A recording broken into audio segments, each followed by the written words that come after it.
que se visualizan al buscar un mayor acercamiento con China. Todo parece que Estados Unidos ha abdicado a su rol como líder y promotor de un sistema multilateral.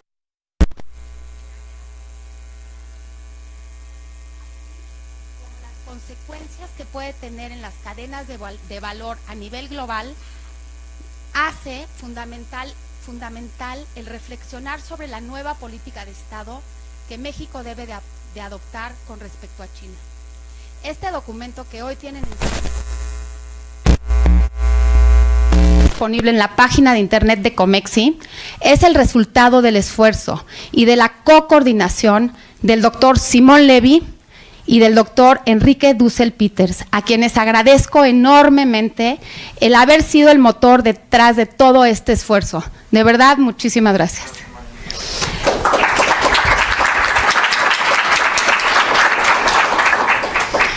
Agradezco y doy también la bienvenida a la doctora Liliana Arovska, profesora e investigadora del Centro de Estudios de Asia y África del Colegio de México. Muchas gracias, doctora. Gracias.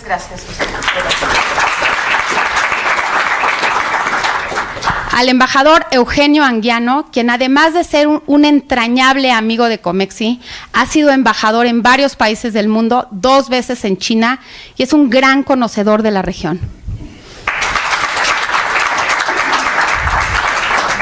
Nuevamente al doctor Simón Levy, promotor de la relación México-China, quien además fue recientemente nombrado como subsecretario de Planeación y Política Turística. Muchísimas felicidades, Simón. Al doctor Enrique Dussel-Peters, quien es una de las mayores autoridades en México sobre China y quien además dirige múltiples investigaciones sobre el tema de China desde Sechimex. Enrique, muchísimas gracias. Al doctor Luis Rubio, presidente de Comexi y también presidente de SIDAC. Luis, muchísimas gracias.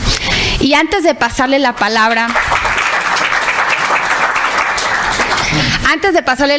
al doctor Luis Rubio, quisiera nada más recordarles la dinámica de este evento. Vamos a empezar con una exposición por cada uno de los autores de este documento, seguida por una sesión de preguntas y respuestas con todo el auditorio.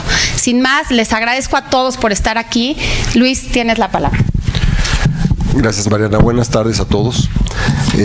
El documento que tienen ustedes hoy en sus manos fue el resultado de nuestra preocupación de cómo hacer preguntas relevantes sobre lo que México tiene frente a sí en la relación con China.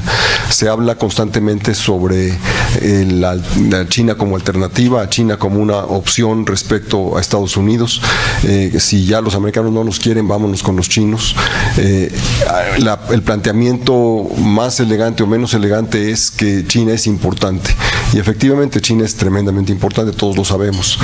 Lo que tratamos de hacer no es de responder a todas las posibles preguntas, porque no hay respuesta a todas las preguntas, y como les va a decir mis compañeros aquí en el panel, el tema es dinámico y va cambiando, pero lo que queríamos hacer es plantear los temas fundamentales para que se discuta el tema, para que nos obliguemos todos los mexicanos a aprender más sobre China y veamos qué es lo que es posible, qué es lo que no es posible, qué es relevante, qué no es relevante. En lo que a mí toca, en lo que escribí en este texto, y lo que cuando yo no soy experto en China, pero sabía que es importante y fundamental este tema, y entonces fue que Mariana y yo nos acercamos con el doctor Simón Levy y con el doctor Enrique Dussel para hacer esto, y ellos, como dijo ella, son los expertos, los que saben y los que hicieron posible este proyecto, y por eso me sumo a los agradecimientos. Todos sabemos que China es extraordinariamente importante, todos sabemos que hay poca comprensión de lo que ocurre en China dentro de nuestro país. Tampoco tenemos claro cuáles son las maneras en que China va a impactar a México, al mundo en general, o cómo va a beneficiar, o cómo podría beneficiarnos. También sobra decir que México ha desarrollado una mucho menor capacidad de visión estratégica de lo que caracteriza a China. Cualquiera que haya hablado con los tomadores de decisiones chinos sabe que tienen una enorme claridad sobre lo que quieren, han construido estrategias, se han preocupado por décadas de ir construyendo las capacidades para poder hacer posibles sus objetivos. Pueden, igual que todos, cerrar, pero tienen una visión estratégica que nosotros no hemos sido capaces de desarrollar, no tenemos claro qué queremos. Entonces, cuando hablamos sobre China, la primera pregunta es: ¿cuál es la realidad de China? ¿Cuál es la realidad de nuestra relación? ¿Qué queremos con el país y el pueblo de China? ¿Y qué es posible en ello? Yo me voy a limitar a hacer nada más 3 comentarios. El primero es que China se ha convertido en una potencia bajo cualquier concepto. Es un país que está experimentando una de las transformaciones más ambiciosas, más grandes que cualquier país jamás haya intentado, y además, dado el tamaño de China, tiene implicaciones dramáticas. Muchos de ustedes están familiarizados con aquella frase de Napoleón, que el día que se despierte China, que mejor que se quede dormido, porque el día que se despierte va a cambiar al mundo, y eso lo estamos viviendo día a día en lo que observamos de ese país, primero en Asia y después en todo el mundo. Hay además la tensión inevitable que ha sido registrada en muchos momentos de la historia de la humanidad entre potencias ascendentes y potencias descendentes. El tiempo dirá si Estados Unidos es una potencia en decadencia y China la que va en ascenso, pero el hecho es que dos gigantes que chocan de vez en cuando, a veces de manera más inteligente que otras, pero que chocan, tiene consecuencias para todo el mundo. Y en este contexto, ¿qué quiere México? ¿Qué quiere China? ¿Qué ha hecho China en América Latina? ¿Qué ha querido hacer en México y qué de hecho hace en México? Y tan importante como esto es cómo intersecta la relación y los objetivos de China con los objetivos de México, y en nuestro caso es inevitablemente un triángulo, porque está Estados Unidos en la película y no es separable una cosa de la otra. Entonces, ¿cómo funciona esa relación y qué papel juegan cada uno de los 3 vértices en ella? Entonces, el primer tema y el primer asunto es cuál es la importancia y la trascendencia de China en el cambio que está ocurriendo en el mundo y qué puede implicar eso para nosotros. El segundo tema es cómo funciona China en estos temas. China es un país que ha definido con extraordinaria claridad lo que quiere en su desarrollo. Porque podemos simplemente observar que ha sido mucho más limitada sus inversiones en México que lo que han sido en otros países de América Latina. Deberíamos preguntarnos si esto es por razones de México, si es por razones de China, si es porque ellos sí entienden la lógica geopolítica y nosotros no. Podemos preguntarnos si ha habido impedimentos distintos en México de los que hay en otros países. Al final, el asunto es entender que una eventual profundización de las relaciones entre México y China requeriría comprendernos a nosotros mismos para poder operar y funcionar con ellos. En el texto que yo hice, yo dedico mucho más a la parte de la política mexicana y cómo ha funcionado en estas últimas décadas. Y lo que veo es cómo México, para tratar de acelerar su crecimiento económico, para generar mayores tasas de crecimiento de la productividad, se dedicó a hacer una serie de reformas a partir de los años 80, y para consolidar esas reformas buscó el Tratado de Libre Comercio, tan importante en su dimensión política como una garantía de la permanencia de las reformas, como en las reglas del juego que creó para la integración norteamericana. Y que ahora que estamos en la discusión a partir de la campaña en que finalmente ganó Trump hace 2 años, la pregunta es, repito lo que dije al principio, ¿qué es lo que México quiere en esta relación? Déjenme nada más acabar con una idea que yo creo que explica y nos hace muy vívida la complejidad de lo que tenemos frente. Hay 2 países que se parecen mucho en circunstancia de alguna manera geopolítica, pero que son exactamente en circunstancias opuestas. Una es Australia y la otra es México. Australia es un país firmemente anclado en la tradición anglosajona, en lo que en Estados Unidos o en Europa llaman the West. Es un país cercano a la OTAN, no es miembro de la OTAN porque no está en Europa, pero es un país que en todo sentido sería parte, es un país que ha participado con los aliados en la Primera y en la Segunda Guerra Mundial. Si algún día van por Hyde Park pueden ver el monumento de Australia hacia el pueblo inglés, en el que dicen: nosotros siempre estaremos con ustedes. Es muy evocativo de la realidad que existe en la lógica australiana. Sin embargo, si la economía australiana, o como me gusta pensarlo, la hoja de balance de Australia está con China, no está con Estados Unidos ni está con Europa. La abrumadora mayoría de su comercio, de sus inversiones, están con China. En nuestro caso, estamos exactamente al revés. México es un país que tiene muchas menos afinidades culturales con Estados Unidos, pero tenemos nuestra hoja de balance con Estados Unidos y Canadá. Entonces, esta tensión, esta distinción entre los dos, creo que permite pensar de una manera diferente en términos estratégicos y geopolíticos dónde está cada uno de los dos países, qué le conviene y qué no le conviene, qué puede hacer y qué no puede hacer. Le paro ahí para dejar el micrófono a quien sigue.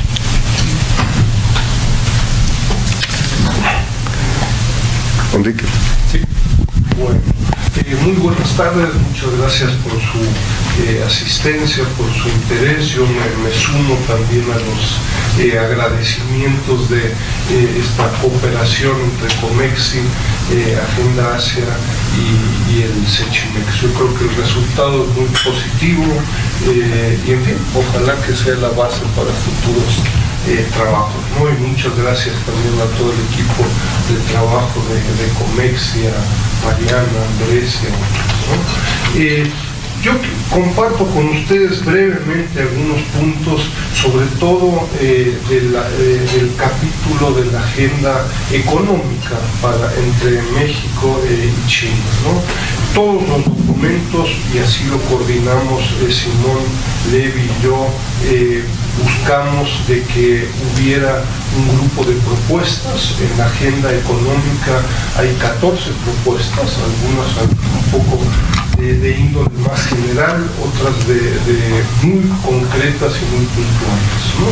Yo les diría cuáles son algunos de los puntos propositivos de relevancia para una próxima administración política en el Ejecutivo y el Legislativo en México, desde el 1 de diciembre, ¿no? Uno, yo les diría, un primer tema relevante es partir de un grupo de agendas que ya se han elaborado en México en los últimos años, ¿no? Es decir, sí hay grandes hoyos negros y tierras incógnitas en la relación entre México y China en el ámbito comercial, pero es importante reconocer esfuerzos puntuales de organismos académicos, de organismos empresariales, entre otros. Se citan estos ahí en el documento, ¿no? Este segundo tema relevante desde una perspectiva mexicana es conocer a detalle las propuestas de la República Popular China con el mundo, con América Latina y vis-a-vis México. No lo hacemos, ¿no? Es decir, China ha planteado, por lo menos yo les diría, en el último lustro, media docena de documentos que nos atañen como México directamente en el tema comercial.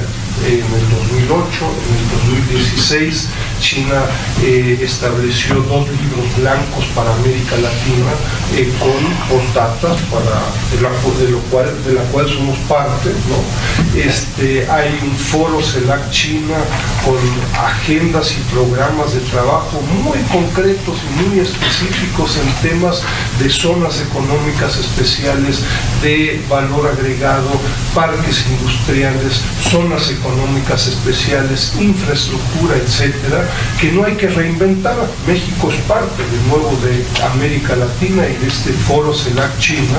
Entonces yo diría, los tomadores de decisión en la próxima administración sería la expectativa, ojalá hicieran uso de esta oferta que China le ha planteado a América Latina ya hace varios años y que la mayoría de los países latinoamericanos, incluyendo México, pues simplemente no han dicho ni sí ni no, ni todo lo contrario, ¿no? Mañana te hablo, ¿no?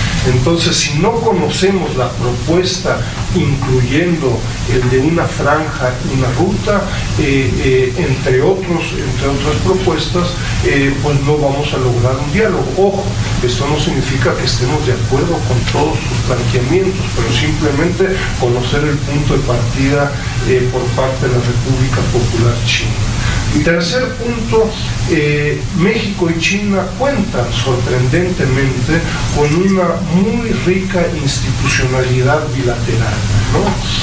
Yo destacaría la Comisión Binacional México-China, destacaría el Grupo de Alto Nivel, GAN, y después existe un GANE, Grupo de Alto Nivel de Economía, y hay un GANI, Grupo de Alto Nivel en temas de inversión. Me parece personalmente, sobre todo desde una perspectiva de una agenda económica, que no necesariamente se requieren, al menos en el corto plazo, de nuevas instituciones. Lo que se requiere es coordinar las instituciones que existen y priorizar objetivos desde una perspectiva mexicana, esperando que sean congruentes con los intereses de la contraparte. Esto por el momento ha sido en forma bastante limitada. En muchos casos estas instituciones, por lo menos en la parte mexicana, la coordinación entre estos ha sido limitada y ha sido muy escueta y no se han hecho públicos ni integrados explícitamente en muchos casos ni al sector ni a organismos empresariales. Me parece como quinto punto que es importante entonces coordinar estos objetivos estratégicos en una agenda económica en estas instituciones. Se elaboran en el documento un grupo de propuestas puntuales al respecto. Quinto punto, el punto de partida de una futura, ojalá que un salto cualitativo en la relación bilateral debiera ser lo que se conoce y se definió en 2013 cuando vino el presidente Xi Jinping a México, la Asociación Estratégica Integral, en donde ninguna de las dos partes, yo diría, sabe muy bien de qué se trata y qué hacer con esta Asociación Estratégica Integral. Me parece que hay que llenarla de contenidos muy concretos. Y sexto punto, cualquier propuesta de comercio e inversión extranjera directa debiera partir de la reciprocidad, ¿no? Si no partimos de la reciprocidad, pues estamos en un serio problema. Ojo, partir de la reciprocidad en este ámbito del comercio y la inversión va a llevar, y hay que ser serios y claros al respecto, no caer en romanticismos, va a llevar a fricciones y a discusiones álgidas, ¿no? Es decir, China está interesada en invertir en el sector energético en México. ¿El sector privado mexicano puede invertir en ese sector en China? No. China está interesado en realizar proyectos de infraestructura en México. ¿Las contrapartes mexicanas pueden hacer eso en China? No. Y vamos a encontrarnos un buen grupo de temas donde el tema de la reciprocidad pues tendrá que ser negociada de alguna forma, donde de nuevo no caigamos en cuentos colores rosas. Habrá diferencias y habrá roces y habrá dificultades, ¿no? Séptimo punto, me parece que es urgente que se cree un grupo de trabajo México-China que trabaje periódicamente con la participación del sector público, del sector académico y del sector empresarial, que trabaje periódicamente y que asesore a los tomadores de decisión en temas muy concretos y puntuales, como se señalan en las propuestas, para de nuevo lograr una relación muy rápida, ojalá que desde el 1 de diciembre y no desde el 2 de diciembre, con la urgencia que lo requiere. Si nos tardamos semanas, meses, años, será una lástima. Se plantean, y con eso termino, un grupo de propuestas en el corto, mediano y largo plazo al respecto. Para darles una idea, me parece que en este grupo de trabajo asesor a quienes estén encargados y sean responsables de la agenda con China, en el corto plazo me parece que hay por lo menos 3 temas urgentes, ¿no? Donde hay que tomar una decisión en un sentido o en otro, ¿no? China viene hace 17 años solicitándole al mundo, incluyendo a México, que se acepte su estado o estatus de economía de mercado en la OMC. México desde hace 17 años le dice mañana te respondo, ¿no? Y en esas seguimos. El tema de la economía de mercado, 1, 2, el tema de la membresía de México en el Banco Asiático de Infraestructura e Inversión, donde para China es importante que México sea miembro, porque el costo es absolutamente secundario, pero es simbólico enviar una señal de comprensión y de acercamiento, o no, ¿no? Y decir, bueno, no, está bien. Tercer tema es el tema del proyecto de infraestructura Chicoacén 2, ¿no? Que está a las afueras de Tapachula. Hace un par de semanas sacamos un documento sobre proyectos de infraestructura de China en América Latina, incluyendo que se canceló hace 3 o 4 meses. Lleva desde enero del 2015 iniciándose, ya con esfuerzos de empresas mexicanas y la empresa Sino Hidro de Costa Rica, que invirtió acá en México, y que se canceló definitivamente hace 3 o 4 meses, pero que tendrá implicaciones financieras y legales muy relevantes, me parece a mí, al menos de las dimensiones del tren rápido México o Ciudad de México-Querétaro, ¿no? Entonces esos 3 temas, pues yo diría, habría que abordarlos el 1 de diciembre y no el 2, para encarar una relación seria en el corto, mediano y largo plazo. Opción B es seguir nadando el muertito y esperar que las olas no nos alcancen. Muchas gracias.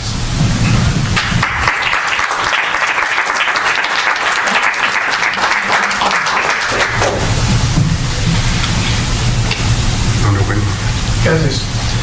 Muchas gracias. Muchas gracias a Comexi por acogernos esta tarde. Gracias a ustedes por su presencia. No sé, está apagado.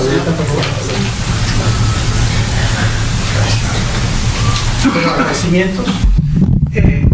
Yo aporté para este documento unas reflexiones breves sobre la relación política entre México y la República Popular China a partir de este siglo XXI. Hago ahí algunas observaciones y algunas conclusiones que se pueden, a los que les interese leerlas. Quiero aprovechar esta oportunidad para destacar un punto de esa relación política sino-mexicana que a veces escapa. Es cierto que no hemos aprovechado del todo una inversión política, un capital político, que México, quizá por una dinámica, diríamos, exógena, lo lanzó. La manera como México vota en octubre de 1971 el asunto de cuál de las dos China representaba a la verdadera, a la legítima, fue un cambio de la diplomacia mexicana sustantivo. No fue fácil. Estados Unidos, Washington estaba dispuesto a aceptar que se entrara la República Popular, que se quedara Taiwán. Y a la hora de la votación, mientras estaban Alfonso García Robles y Emilio Rabasa en Nueva York, aquí en México, el embajador de Estados Unidos, creo que era Jova, no estoy seguro, estaba en Los Pinos pidiendo al presidente Echeverría que por lo menos nos abstuviéramos, cuando mucho nos abstuviéramos. O sea, si no van a votar por la resolución que Estados Unidos va a seguir, que es que no entre China porque no quieren que salga Taiwán, entonces absténganse, pero no voten por China. Bueno, México lo hizo. No fue fácil. A partir de ahí, el gobierno de Beijing vio a México como un aliado importantísimo. Primero le reconoció y le sigue reconociendo al presidente Echeverría. Usted tiene curiosidad de ver cuánta delegación china viene a México, lo va a visitar. Entonces, a partir de ahí y hasta hoy en día, todos los jefes de Estado mexicanos han estado en visita oficial de Estado en la República Popular. Ese gesto no es meramente protocolario, alguna intencionalidad política tenía, o por lo menos se creía que la tenía. Entre los primeros 10 años de la relación entre México y China, políticamente yo estoy convencido, y es muy corto el tiempo para que yo exponga, no quiero elaborar sobre eso, pero yo les puedo decir que la Embajada de México en Beijing, en esos primeros 10 años, de 71, digamos 79 quizá, fue una de las embajadas más importantes políticamente hablando en la era de Mao Zedong. No había apertura económica, había apertura política. Fue a tal grado importante nuestro país para China, porque China y Estados Unidos no habían podido establecer relaciones diplomáticas, no obstante la visita de Nixon en 72, y lo hicieron hasta 79 con el presidente Carter. En el ínterin era obviamente en el continente americano, además de Canadá, México era el otro país que estaba muy bien posicionado, según la visión y la expectativa que tenían los dirigentes chinos entonces. Yo tuve acceso como embajador de México en esos años entre 72 y 76, tuve acceso a los dirigentes, pude ver a Mao Zedong, cosa que ningún embajador lo había hecho, porque acompañé al presidente Echeverría y al canciller, pero también vi 6 o 7 veces a Zhou Enlai. Teníamos un peso político, por las razones varias que no puedo explicar ahora. A partir de ahí, sobre todo en la década de los 80, hay en México la década perdida para el desarrollo, la extracción, y China empieza con Deng Xiaoping la gran apertura económica. Y nos ofreció la oportunidad, porque yo volví por segunda vez a principios de los 80 a la República Popular, y nos ofrecían opciones, pero México estaba terminando el gobierno de López Portillo, y Pemex no le interesaba meterse a la exploración y desarrollo de campos petroleros en la plataforma continental de China, porque Pemex tenía otros clientes, otros mercados, otras perspectivas. Y cuando se vino la crisis financiera, y luego a partir de 83, la casi década perdida, recuerdo mucho a nuestro amigo Silva Gerson, cuando dijo, bueno, debo, pero no tengo cómo pagarlo. Entonces, en ese momento, China despegaba económicamente. Entonces ahí se perdió una oportunidad. En los 90, el fenómeno fue distinto. Vino la apertura de México hacia Estados Unidos, el Telecán, y vino una década de gran expansión de las exportaciones mexicanas. México en la década de los 90 estuvo colocado en segundo lugar de las economías de mayor dinamismo en las exportaciones del mundo. Solamente China estaba arriba de nosotros. Estábamos en términos de crecimiento de exportaciones arriba de Corea del Sur, arriba de etcétera, ¿no? Entonces, pero en ese periodo, cuando China también estaba buscando puntos de apoyo económicos, pues México, el gobierno mexicano estaba en entendimiento pleno con Estados Unidos, para bien o para mal. Entonces así llegamos al siglo XXI y resulta que México y China surgieron de pronto como competidores en el mercado mundial. Y cuando en 2003, a mediados de 2013, los empresarios mexicanos se dan cuenta que China nos desplazaba de nuestro mercado natural de Estados Unidos del segundo lugar que ocupábamos como proveedores, vino el escándalo en México. A mí me tocó, me invitó el presidente Fox para entrar como asesor cuando tuvo que negociar el acuerdo bilateral dentro del esquema para el ingreso de China a la OMC. Entonces, competidores nos llevó a distanciamientos de carácter de intereses económicos. Y el único problema político surgió en el periodo del presidente Calderón, con la visita de Dalai Lama y con una desafortunada representación de México en Beijing, que no sé por qué la sostuvieron por 6 años. No, llegamos a extremos inaceptables en esa relación. Ahora volvemos a recomponerla. Es evidente que ya China tiene una constelación de opciones mucho mayor que la que tenía en la época de Mao. Entonces, la pregunta que planteamos ahora es ¿cómo hacemos para retomar la fuerza política si no es a base de que nuestro Estado mexicano, el grupo empresarial de negocios y la academia nos pongamos a hacer una tarea cuidadosa de analizar a fondo las relaciones políticas en el contexto mundial que es totalmente cambiante? Muchas gracias.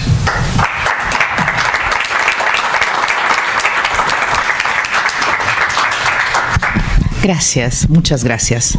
Bueno, primero quiero agradecer a Comexi, a Agenda Asia y a Sechimex por invitarme en este proyecto muy interesante y sobre todo creo que muy útil. A mí me correspondió la parte de cultura y ahí sí tengo que decir algunas cosas, espero que sean de su interés. Bueno, primero quiero decirles una pequeña anécdota que nunca pierdo la oportunidad de mencionarla. Llegué a China en los 80s, inicio de los 80s. El embajador acaba de decir perfectamente cuál era la posición de México en aquel entonces en China. Sin embargo, China seguía siendo un país muy cerrado, con muy pocas relaciones diplomáticas, incluso en Latinoamérica y en el mundo entero. Y sin embargo, en ese tiempo ustedes podían encontrar en China, no solamente en Beijing, en todas las grandes ciudades y muchas de provincia interior, que en las universidades públicas había licenciaturas de español.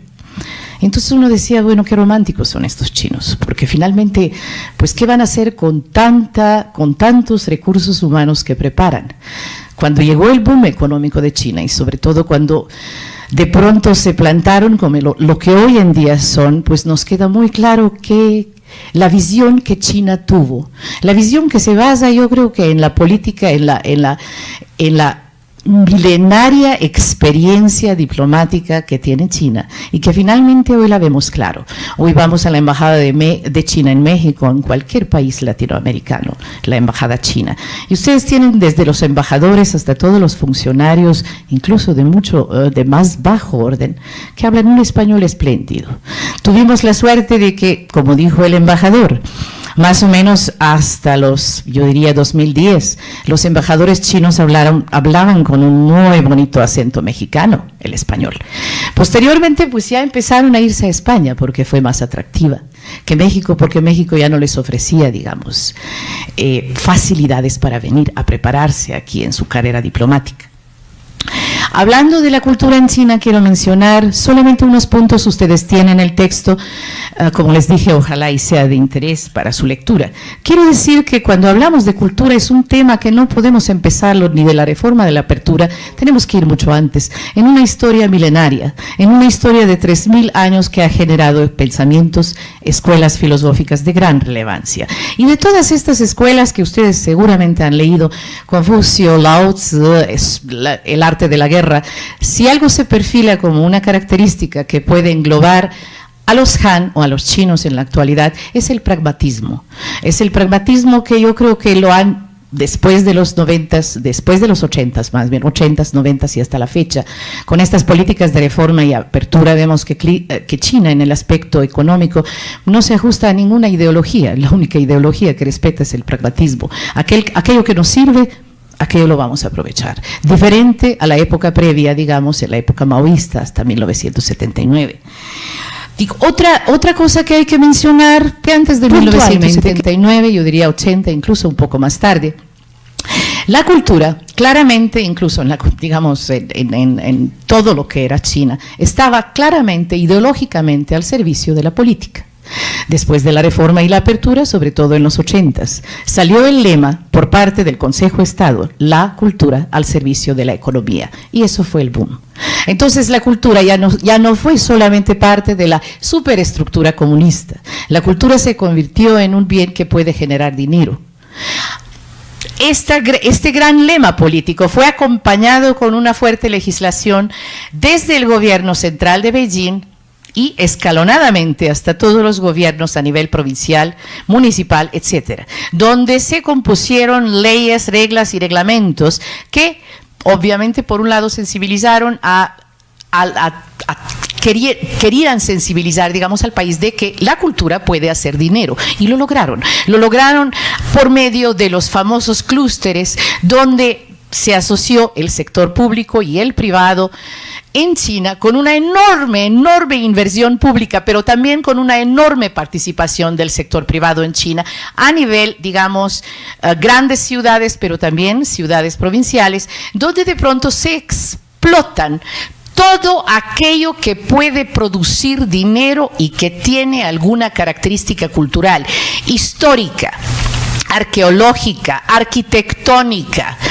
Y entonces los clústeres, en Beijing lo pueden ver, por ejemplo, tenemos clústeres de naturaleza, de arte, artes escénicas, tenemos también clústeres de naturaleza, por ejemplo, algo como lo que los chinos llaman esparcimiento y ocio, y entonces en todas las grandes ciudades, y no tan grandes, aunque en China todos son grandes, básicamente hay centros y zonas rosas, pues, para ser un poco más específica y compararlos, zonas rosas donde los chinos pues se divierten igual como lo hacen aquí, digamos, los mexicanos en cualquier barrio y antro, etcétera. Por otro lado, quiero mencionar también, ahora sí, déjenme ir a las propuestas porque fueron específicos hoy en la mañana conmigo de que hablo mucho, muy rápido y mucho más del tiempo programado. A nivel de propuestas, bueno, quiero decir lo siguiente. Alguien alguna vez dijo que la relación estratégica, la asociación estratégica integral entre China y México se basa en el mutuo desconocimiento. Realmente me gustó esa frase y vale la pena pensar un poco al respecto. Ahora, me voy a corregir, Enrique, en un momento. Dame chance. Lo que quiero decir es, cuando hablo, no hablo de los políticos, no hablo ni de los economistas, estoy hablando de pueblo a pueblo. Y ahí sí, si ustedes me permiten, agregaría un poco una frase personal. Yo creo que el conocimiento que se tiene en México sobre China a nivel general está más lleno de prejuicios que de juicios. Prejuicios generados a lo largo de la historia, muy poco fundamentados, sobre todo en las relaciones México-China en el siglo XX, en los años 20, etcétera. Algunos eventos desafortunados de norte, hay mucha información al respecto. En ese sentido, yo insisto que cuando hablamos de cultura, bueno, la cultura y la educación se van juntos. Vamos, señores, a hacer, bueno, les pregunto a ustedes, aquí hay muchas personalidades, solo les pregunto, en un país de 130 millones de habitantes, ¿dónde tenemos alguna licenciatura de China o de Asia? O algo que de pronto enfrente las nuevas necesidades que ha generado el mundo globalizado. Seguimos igual. Aquí seguimos platicando mucho. Para eso somos muy buenos. Pero finalmente, creo en la necesidad de, primero, hacer en todas las universidades públicas de México, tanto al nivel de gobierno, digamos, gobierno federal como gobiernos estatales, cursos, seminarios, no importa, tal vez el nivel al principio no va a ser tan impresionante, pero vamos creciendo. Y el ejemplo de eso, aquí sí quiero mencionar algo. Hace 30, 40 años, corríjame el embajador Anguiano y los presentes, cuando un mexicano o latinoamericano quería saber algo sobre China o Asia en general, ¿cuál era la literatura disponible? Por lo que publicaba Estados Unidos, lo que publicaba Europa. Nosotros no teníamos producción. Nos satisfacíamos y decíamos, wow, deje que ellos nos digan lo que piensan de los demás. Hoy en día las cosas han cambiado y en buena medida ha cambiado por Sechimex y el Colegio de México.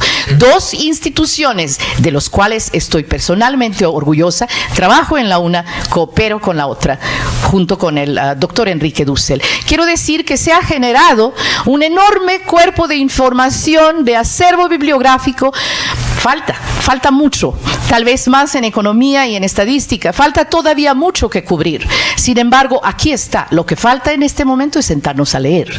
Por otro lado, quiero decir que también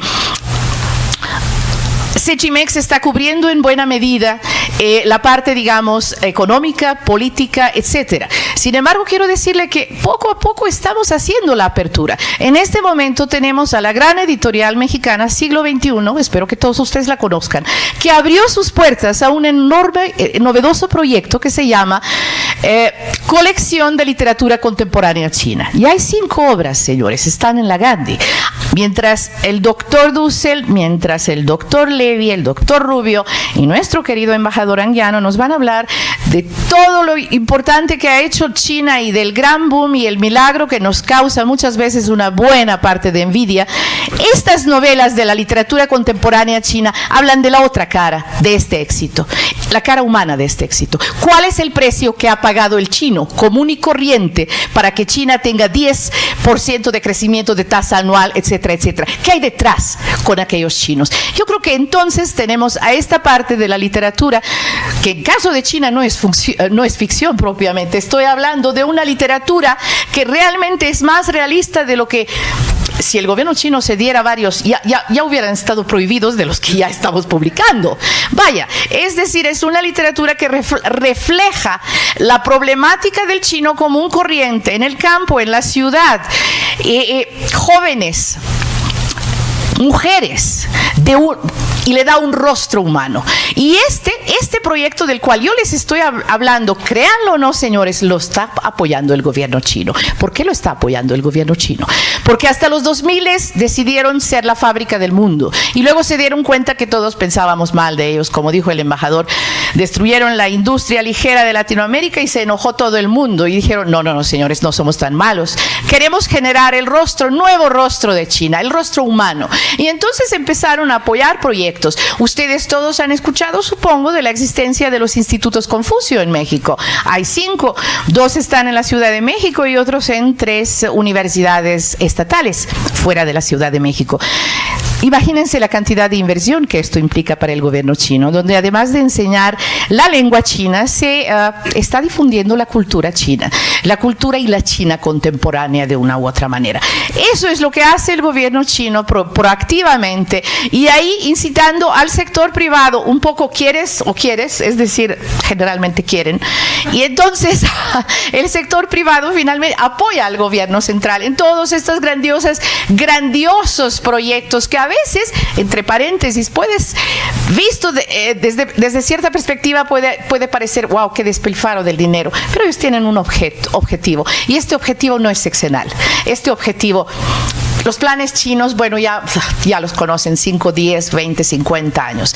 Entonces ellos van a conseguir, y ya están consiguiendo cosas. Y también, además de eso, con Enrique estamos platicando, y aquí invito a Comexi y al nuevo gobierno, donde usted ya está formando parte, señor Levy. Bueno, va a empezar una idea, y sobre todo también al sector privado.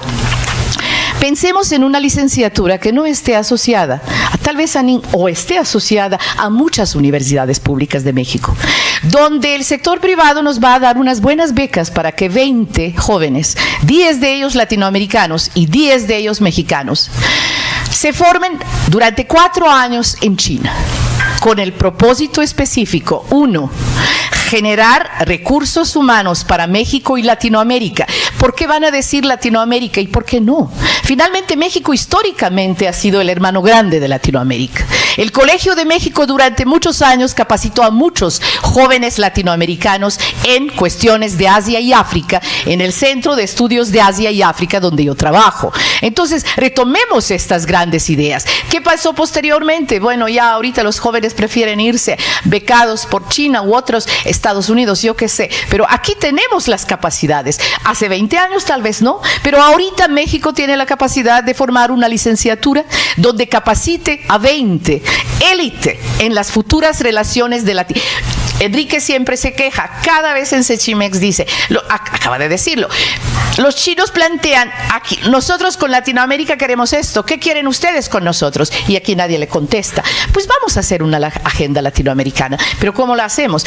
Primero vamos a generar recursos humanos formados en México, donde además de venderle nuestra postura sobre China, le vendemos la idea de esta agenda latinoamericana. Y eso finalmente es pensar a largo plazo, un poco más de 6 años. Gracias.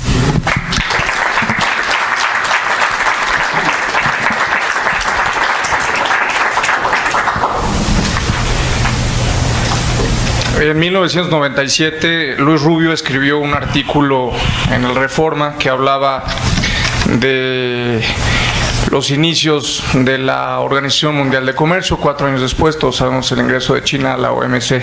Yo le escribí un correo, no sabía si me iba a contestar, yo era un chamaco, y finalmente lo conocí en el Deportivo Mundet, no sé si te acuerdas, y le platiqué a Luis mi idea de irme a China. Hoy tú eres responsable de el que hoy sea menos ignorante en el tema, Luis. Te agradezco porque me impulsaste, porque con tu visión me diste un poco de guía. Hoy quiero darte las gracias porque estás encabezando un esfuerzo más y sobre todo en que salimos de la zona de confort y sobre todo el que Comexi, con este liderazgo que tradicionalmente ha tenido en Norteamérica, hoy se está abriendo paso con el tema de China. Un rápido disclaimer: lo que platique y lo que diga yo en este momento es totalmente personal, no es para nada oficial. Agradecerle la presencia a Mario Rodríguez, quien formó parte del equipo de campaña de la oficina de transición con el ingeniero Alfonso Romo. Mario, gracias por todo tu apoyo, por todo lo que se ha venido trabajando, sobre todo en estos temas. Y bueno, los agradecimientos a 4 grandes maestros de vida. Es un privilegio estar aquí con el embajador Anguiano, un privilegio siempre aprender de él, escucharlo, de Liliana. Y bueno, justamente cuando tenía esa edad, el primer libro que yo tomé era de Editorial Estrella, una editorial evidentemente china. Era un libro de cómo China comenzaba a mitigar la pobreza, y efectivamente Liliana tiene toda la razón, hasta que posteriormente uno de los grandes héroes de la relación bilateral, conocedor, actor como es Enrique Dussel. Enrique, gracias por todo lo que me permites aprender de ti. Lo que está dicho en el texto, evidentemente ahí está, lo van a poder ver. Es un trabajo impresionantemente coordinado por una gran líder también que aquí nos está acompañando, que trabaja y que ha puesto a Comexi en un punto muy importante, como es Mariana Campero. Quiero darte las gracias, Mariana, porque tu liderazgo es increíble, la forma de trabajar, la manera como generas armonía en los equipos de trabajo es fundamental para poder generar este tipo de trabajos. Gracias, Mariana. El trabajo ya está dado. Yo quisiera aprovechar para destacar 3 grandes cosas. Primero, ¿cuál es la posición de China en el mundo? ¿Qué es lo que está sucediendo? Un poco lo que veo en la relación bilateral entre México y China y dónde están las áreas de oportunidad. No quisiera reproducir verbalmente lo que está en el documento, ustedes lo van a apreciar. Primero, tengo una enorme frustración con el documento, porque hoy en la mañana lo platicaba el embajador Navarrete. Yo decía que el país está sobrediagnosticado, él decía que hay que seguir en los diagnósticos, pero me parece que, bueno, a lo que yo me refería es que la obsolescencia de nuestros diagnósticos es increíble. Es decir, este documento en este momento yo me atrevo a decir que está, si no es que ya está absolutamente caduco, ya está empezando a caducar. La obsolescencia que hace que China le da a nuestros diagnósticos es impresionante, y eso pues me frustra, porque uno tiene que estar todos los días aprendiendo y escuchando lo que está sucediendo. Simplemente hoy la repercusión de la administración Trump con la traída de divisas de China a México es un viacrucis. Es tremendamente complicado para las empresas paraestatales de China poder traer 10,000, 20,000, 25,000, 30,000 dólares. Ese es un tema que el propio gobierno de China está complicando, ¿no? Entonces ahí ya hay un tema y lo van a poder ver lo que está sucediendo ahí. Entonces me genera frustración como primer punto, porque China cambia permanentemente. Pero a ver, el punto a destacar aquí es parte, y lo que yo quiero señalar es: tenemos un parteaguas a partir del 19º Congreso del Partido Comunista de China. La concentración del poder en manos de Xi Jinping es un tema que no se veía, me corregirá el embajador Anguiano, desde incluso épocas de Mao, pero hay una concentración absoluta de poder. Y ese monopolio y esa concentración de poder nos habla de una geopolitización de las inversiones, de una geopolitización del yuan y de muchas otras cosas más. Entonces, hay una situación muy importante en el que China, yo no diría de manera silenciosa, sino de manera abierta y galopante, está adquiriendo un liderazgo financiero en las instituciones financieras multilaterales, en el Banco Mundial, por ejemplo. En el tema del petroyuan es un tema que se va a seguir impulsando de una manera muy importante, y que eso le pega pega a México directamente por el tema de nuestra reforma energética y sobre todo por la profesionalización paraestatales, lo que yo he llamado en algunos trabajos la paraestatalización de la economía de China, que es algo que en México todavía no terminamos de entender. México está acostumbrado a actuar entre paréntesis y entre comillas con todos los asegúnes, cuando quiere y cuando no quiere, no, en una economía de mercado. Yo creo que China le ha enseñado al mundo lo que es tener una apertura de mercado al exterior y una cerrazón absoluta en su mercado interno. Entonces ahí hay una dicotomía compleja que no terminamos de comprender y de entender, y la principal barrera o el principal muro que curiosamente las paraestatales de China se enfrentan en México, por ejemplo, sobre todo en este sexenio, son un tema tan básico y tan sencillo como son las propias licitaciones, y segundo, y lo tengo que decir con todas sus palabras, la corrupción, ¿no? Hay en el sexenio pasado un trabajo que tuvimos la oportunidad también de coordinar Enrique y su servidor, se generó una propuesta muy puntual que fue la creación de un fondo bilateral, ¿te acuerdas, Enrique? Y bueno, hay alrededor de 1.500 millones de dólares, me confirma el director de Ari Naim del IFC en México, y bueno, proyectos como Chicoacén, el proyecto famoso del Tren México-Querétaro, pues está detenido, y justamente me confirman y me dicen que los proyectos no se pueden materializar y se pueden ejecutar porque los brazos operadores prácticamente tuvieron estas complejidades que estoy ahora mencionando, pero ahí hay un fondo que ya está materializado, que ya están los recursos disponibles y que no se han podido ejecutar. No quisiera yo entrar en temas de política, pero bueno, ahí está un asunto en donde, que es a lo que quiero, mi siguiente punto. Grandes preguntas, eventos se han hecho sobre qué puede hacer México en la relación con China. Evidentemente estamos absolutamente perdidos en cuanto a la balanza comercial, absolutamente deficitaria. Seguimos insistiendo en que la relación tiene que ser el eje medular y transversal de la relación debe de ser el eje comercial. Cuando China viene insistiendo de manera pues muy puntual y con muchas señales que no solamente es el comercio, sino es la exportación de capitales.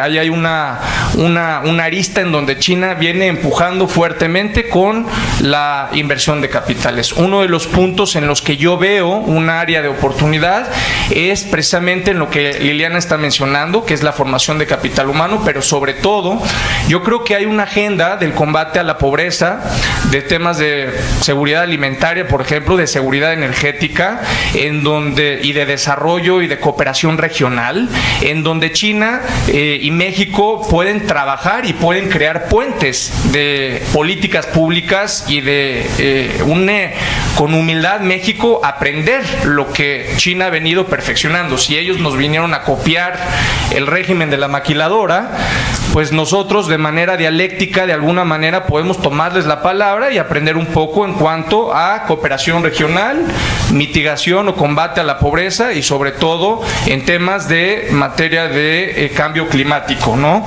Y sobre todo en el tema del turismo, por ejemplo, ahí hay una oportunidad muy importante de ver al turismo como un área social y no nada más en un área que, creo que el turismo en México es muy poco entendido. Se piensa que es un tema de diversión, un tema de cuartos, cuando en realidad es un instrumento de reconciliación social y un instrumento de reordenamiento urbano, y ahí hay un área de oportunidad importante. Entonces, esa es la realidad que yo veo, la paraestatalización en cuanto a la exportación de capitales, la concentración de poder absoluto, y el último punto que veo es el desarrollo exportador de infraestructura y de toda la cadena de valor de infraestructura que hoy China está teniendo, con el plan y la visión y el sello de Xi Jinping, que es el proyecto de la franja y la ruta.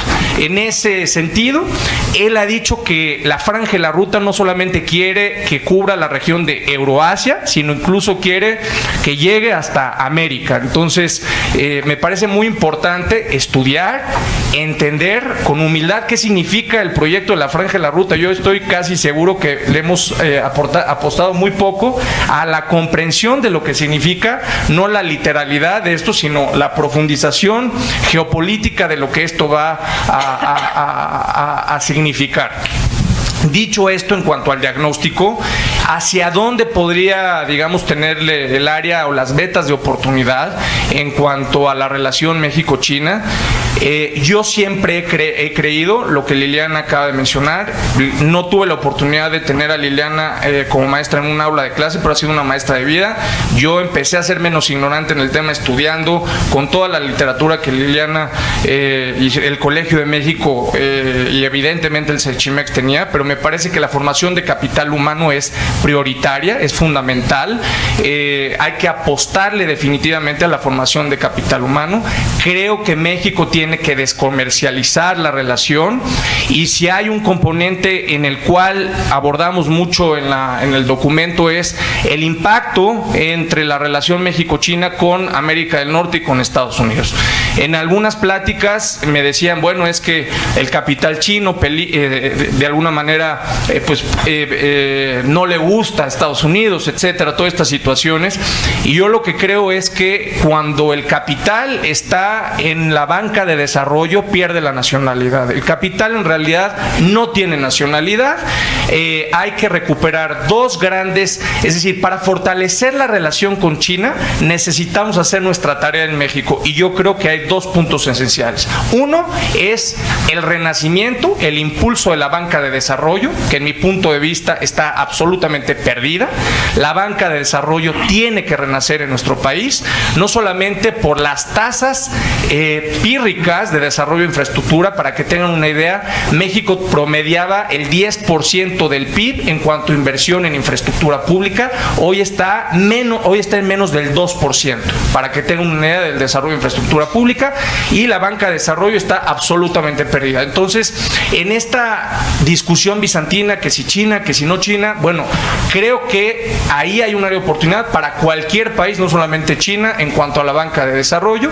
Y segundo, definitivamente hay que pasar de una relación eminentemente comercial, en donde hay que decirlo con todas sus letras, la oferta exportable de México es casi nula, o es muy poco seria, es casi nula. Pensamos que exportar tequila o exportar 2 o 3 productos o productos cárnicos es un acto de heroísmo, cuando en realidad, la verdad, estamos haciendo el ridículo, pero eso no significa que no haya una oportunidad.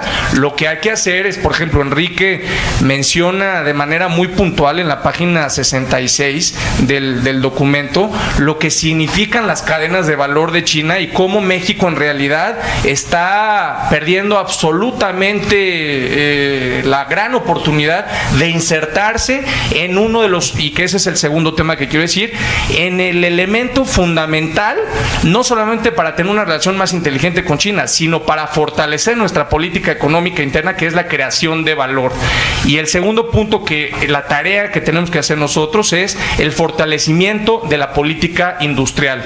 Y cuando hablo de política industrial, no me refiero a regresar a los 70s, no me refiero a la economía fabril, no me refiero a la economía ensambladora, sino me refiero a la necesidad de crear y de incrementar la productividad en el país, productividad económica, productividad urbana, para que verdaderamente podamos tener crecimiento económico, y el aumento del salario y todas las variables económicas no se den por decreto, sino se den evidentemente por, lo estoy mencionando por ejemplo, con el aumento de la productividad. Y para poder aumentar la productividad necesitamos forzosamente crear valor e insertarnos de manera inteligente en las cadenas de valor que hoy están existiendo, y que México, con la concentración enorme que tiene, por ejemplo, en la industria automotriz, en el sector aeroespacial y en otros temas, sigue insistiendo en el mismo modelo ensamblador. Entonces, el punto que yo creo que tenemos que destacar es: hace 30 años, 35 años, se decía que México tenía un enorme stock de mano de obra barata, y que Estados Unidos tenía un enorme stock de capital, y que era el matrimonio perfecto, y que eso nos iba a llevar a un éxito en cuanto al Telecán. Yo creo que eso está demostrado que es absolutamente erróneo en este momento. Quizás en un momento histórico económico funcionó, pero si hoy nos damos cuenta que China paga salarios de $10,000 deflactados anuales y México paga $6,000 de salarios anuales también deflactados, ¿por qué no retornan, ya no digo cuantitativamente, sino cualitativamente las inversiones a nuestro país? Entonces, lo que es importante destacar es que son los ecosistemas de competitividad.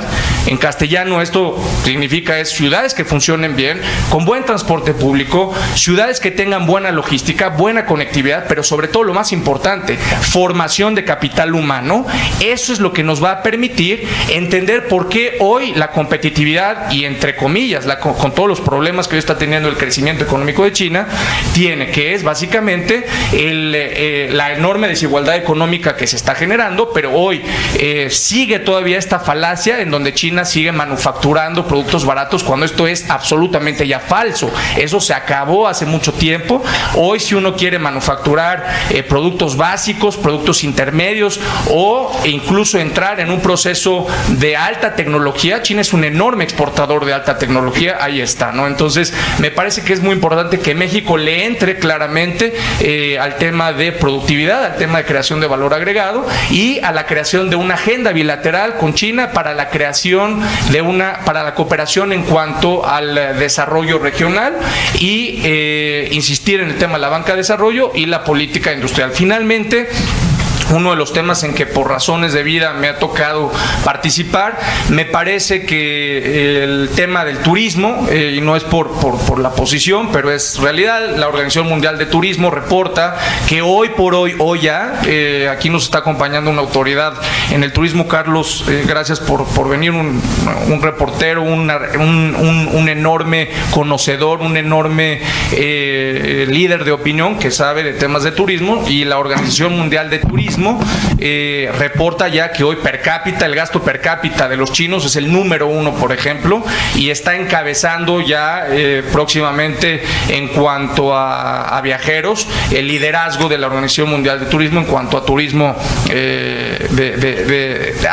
fuera de China. Entonces, me parece muy importante destacar, ahí hay un área que yo creo que México ha avanzado en cuanto a la conectividad. Ahí está Aeroméxico, ya tenemos a Hainan Airlines, que es un tema importantísimo.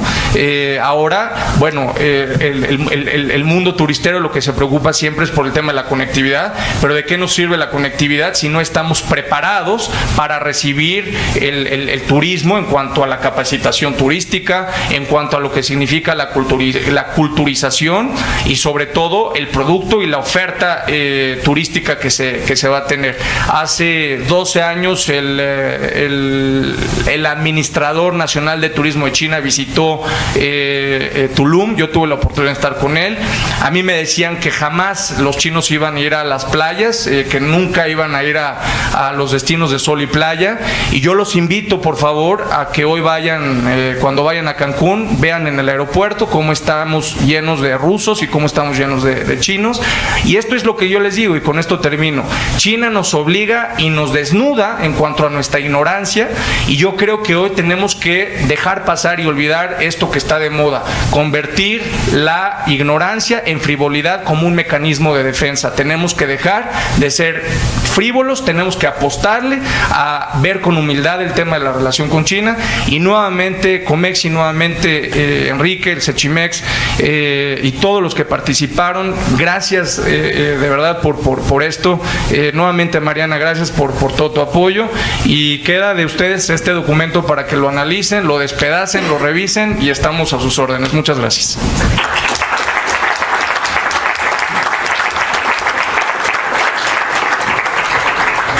Muchísimas gracias a todos los ponentes, de verdad muchísimas gracias, y quiero invitar a todos a que lean este documento y recordarles que está en versión electrónica en la página de internet. Definitivamente para Comexi este es un tema de increíble relevancia, no solamente para el mundo, pero también para México, por lo que estamos comprometidos en seguir trabajando en este tema, seguir haciendo propuestas y foros de discusión y entendimiento, o sea que estaremos muy presentes aquí. Bueno, Quisiera abrir este foro para sus preguntas y respuestas, por favor. Les pido si levantan su mano, se presentan y son breves, por favor. Gracias, Mariana. Buenas tardes a todos. Soy Fernando Pino de Citibanamex.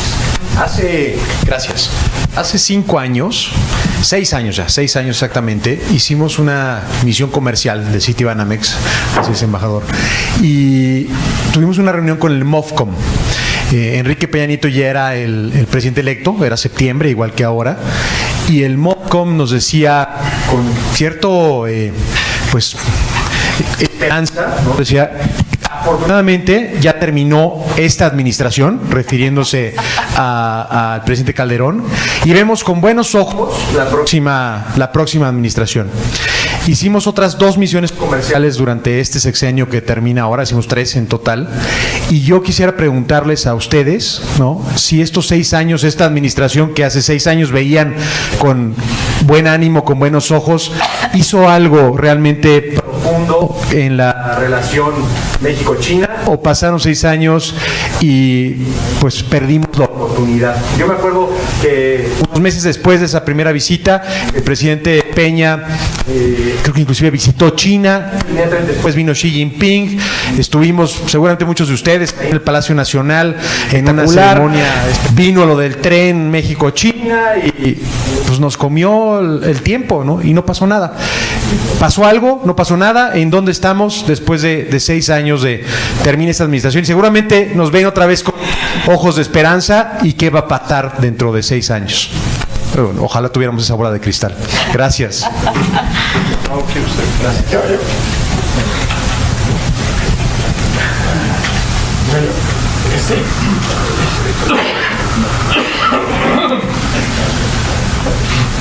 Algo pasó, que fue un acercamiento a través político entre el presidente Peña Nieto y Xi Jinping.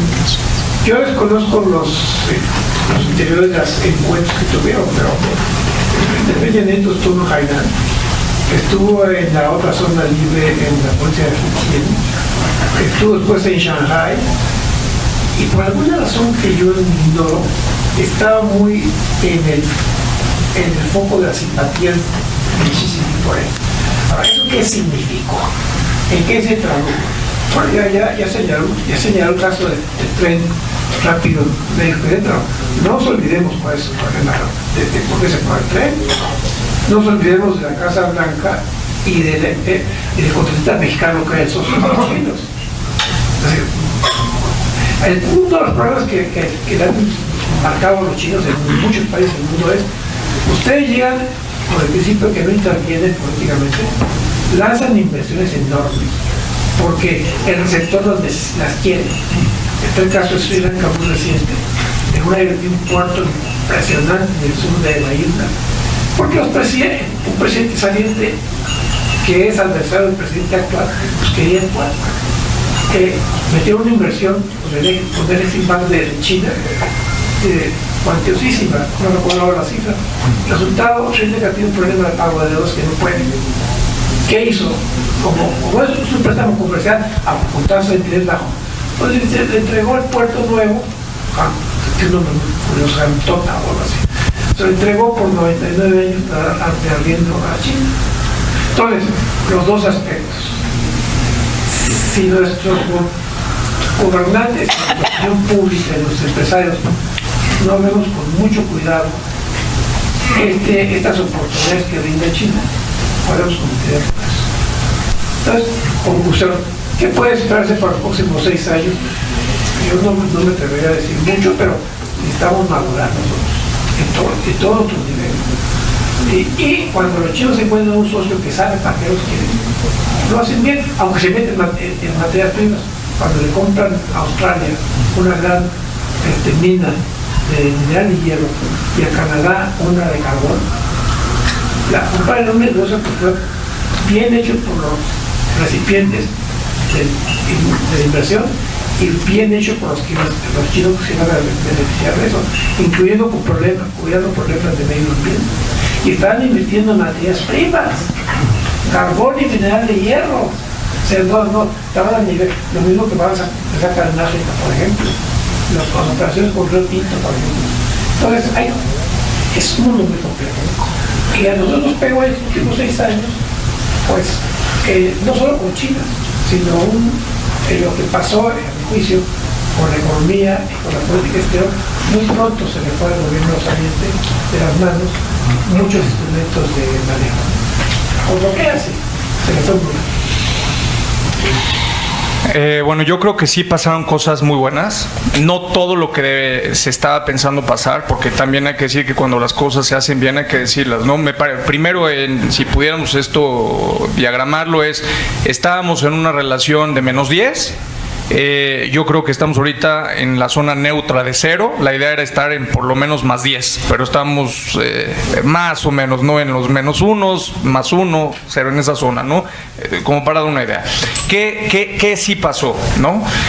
Me parece que en el tema de conectividad aérea es muy importante el tema del vuelo de Hainan Airlines. Es algo que lamentablemente, no sé por qué, pero se le prestó muy poca atención.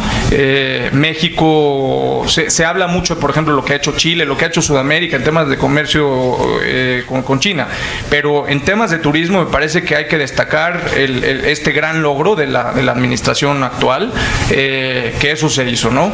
Me parece que empezó el embrión de la banca de desarrollo. Todos sabemos por qué está detenido, ya no me quiero meter ahí, pero Banobras tuvo un muy fuerte intercambio con diferentes autoridades del gobierno de China. Me parece que el camino era el adecuado, y desde el punto de vista político, como lo dijo el embajador Anguiano, si hay alguien que entiende la importancia estratégica, política, económica de lo que significa China, es Enrique Peña Nieto. Él, junto con Marcelo Ebrard, fueron los únicos gobernadores que yo recuerde, aquí me van a corregir, pero los únicos embajadores, uno del Estado de México y el otro del Distrito Federal en su momento, respectivamente, que impulsaron y empujaron fuertemente la relación bilateral. Marcelo Ebrard logró hacer un histórico acuerdo con la municipalidad de Pekín, por ejemplo, ¿no? Peña Nieto visitó cuando era gobernador casi creo que en 3 ocasiones, ¿no? Marcelo Ebrard, cuando fue jefe de gobierno, su primer viaje electo que hizo cuando fue jefe de gobierno electo fue a China. Entonces, Enrique Peña Nieto, por supuesto que entiende, sabe lo que significaba la relación con China, y su equipo de trabajo, de entrada Aurelio Nuño, Luis Videgaray, entienden perfectamente el tema. Ya ahí las situaciones intestinas, pues es lo que llevó y lo que sucedió. Pero yo sí creo que hubo un avance en materia turística, en materia un poco de la banca de desarrollo, y bueno, lo que viene es, yo creo, tenemos que bajar las expectativas, tenemos que ser muy realistas de lo que está sucediendo. Somos muy, pero muy ignorantes todavía en la realidad, pero no porque no queramos conocer, sino porque, lo acabo de decir, todos los días cambian las cosas y tenemos que institucionalizar los esfuerzos, ¿no? Gracias. Embajadora Paredes. Muchas gracias. Felicitar a Comexi por este espléndido esfuerzo. Siempre es un placer estar en un evento con el ingeniero Anguiano. Fue muy grato escucharlos. Yo quisiera solicitar algún comentario de la etapa de las relaciones Estados Unidos-China. ¿Cómo observan ustedes los mensajes del señor presidente de Estados Unidos en relación a China, la guerra comercial con China? ¿Cuál será la repercusión en el mundo de esta disputa? Y un hecho que me pareció extraordinario, y lo ligo a mi pregunta anterior, para mi sorpresa, hoy en la mañana me di cuenta que en la reunión del Pacífico que se está desarrollando hubo un encuentro simbólico muy importante entre el presidente Putin y el Xi Jinping. Y no solo que se haya dado el encuentro, sino que hubo alguna referencia al fortalecimiento del yuan y de los rublos, y el hecho de cómo difundieron el encuentro, entendiendo el metalenguaje de ambos países, me pareció muy significativo.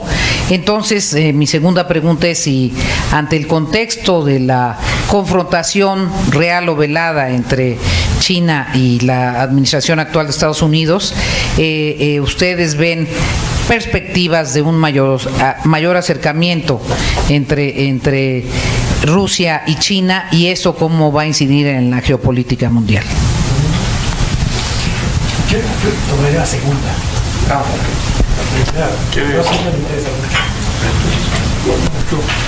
A ver, brevemente, incluso sobre la pregunta anterior, sobre esta relación México-China, etcétera, yo insistiría mucho en que, y los invito a los asistentes, ¿no? Digo, para no irnos por las ramas, ¿no?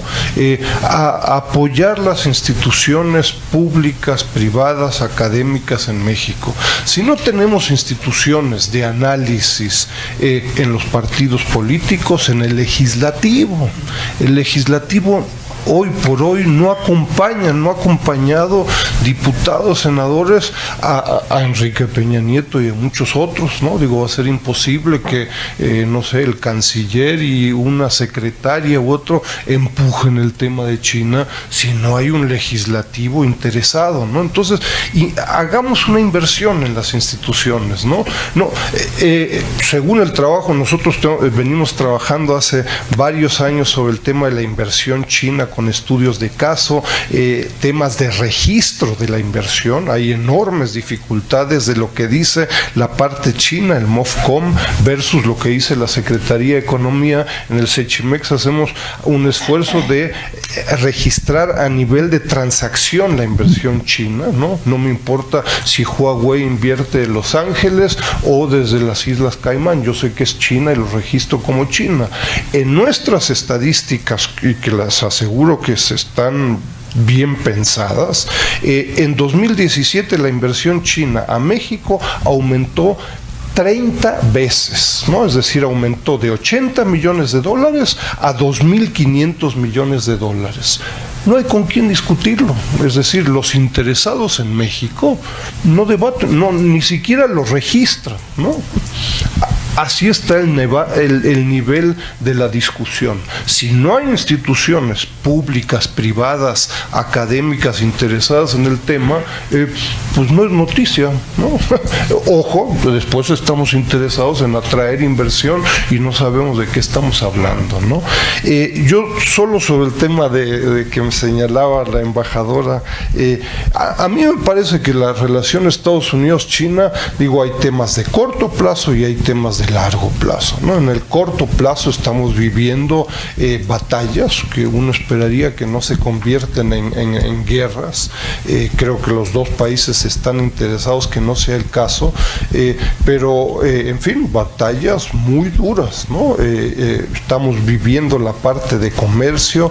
Creo que peor va a ser el tema de la inversión, ¿no? Es decir, cuando Estados Unidos se meta y entorpezca y no permita inversiones chinas en Estados Unidos y por ende en otros países, ¿no? Pero yo diría esa es la parte de corto plazo. El tema de largo plazo es que China hoy en día y cada vez más en los siguientes años, pues está abiertamente cuestionando la hegemonía comercial, económica, productiva y tecnológica de Estados Unidos, ¿no? Ojo, no es que China haya superado ni en todo ni en muchos ámbitos a Estados Unidos, pero en tecnología de punta, en el sector automotriz, en telecomunicaciones, etcétera, China ha superado a Estados Unidos y esto va a ser mucho más rápido en los siguientes años, ¿no? Y creo que un excelente, buen ejemplo de estas dificultades por parte de Estados Unidos, pues es México, ¿no? Yo les recuerdo, digo, hace 15 años, 81% fue el máximo del comercio de México, se lo realizó con Estados Unidos, esto cayó al 62% crecimiento en el 2017 y particularmente en las importaciones mexicanas. En algún momento, 2001, 74% de las importaciones mexicanas se realizaban desde Estados Unidos. Hace 5 años que están por debajo del 50%. Las cosas no son blanco y negro, no es de que Estados Unidos deje de existir al respecto, pero la presencia china es inmensa, con lo cual el tema de una agenda vis-a-vis China es urgente, más allá de lo que se logre o no con Estados Unidos, la Unión Europea y otros países, ¿no?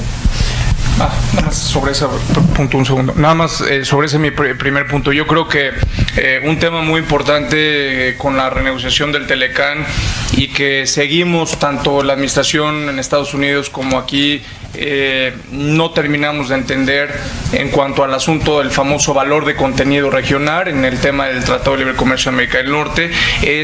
Parece que Estados Unidos quiere rebobinar la historia, regresar y salirse de este postindustrialismo en el que ya se encontraba, quiere entrar otra vez al tema de una economía ensambladora, fortalecer el tema de los empleos, y lo mismo México sigue defendiendo esto como una ventaja competitiva cuando en realidad no lo es. Me parece que seguimos sin analizar, por eso me parece que es muy importante lo que Enrique Dussel menciona en cuanto a cadenas de valor, que los componentes en realidad no importa en dónde se ensamble, si es del lado de Estados Unidos o es del lado de México, pero en realidad lo que estamos ensamblando en gran parte son componentes de China, no importa quién lo haga, si lo está haciendo un mexicano, lo está haciendo un americano, pero por ejemplo en la industria automotriz, en fin, en muchas de las industrias hay un alto grado de componentes de China. Yo creo que México tiene que trabajar mucho con Estados Unidos y con Canadá en ese tema para impulsar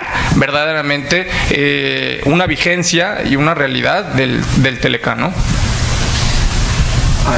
Mario Rodríguez, tú querías hacer un... No, es que falta la segunda pregunta. Quería debatir con un tema muy candente. Tiene uno, trataré de ser muy esquemático.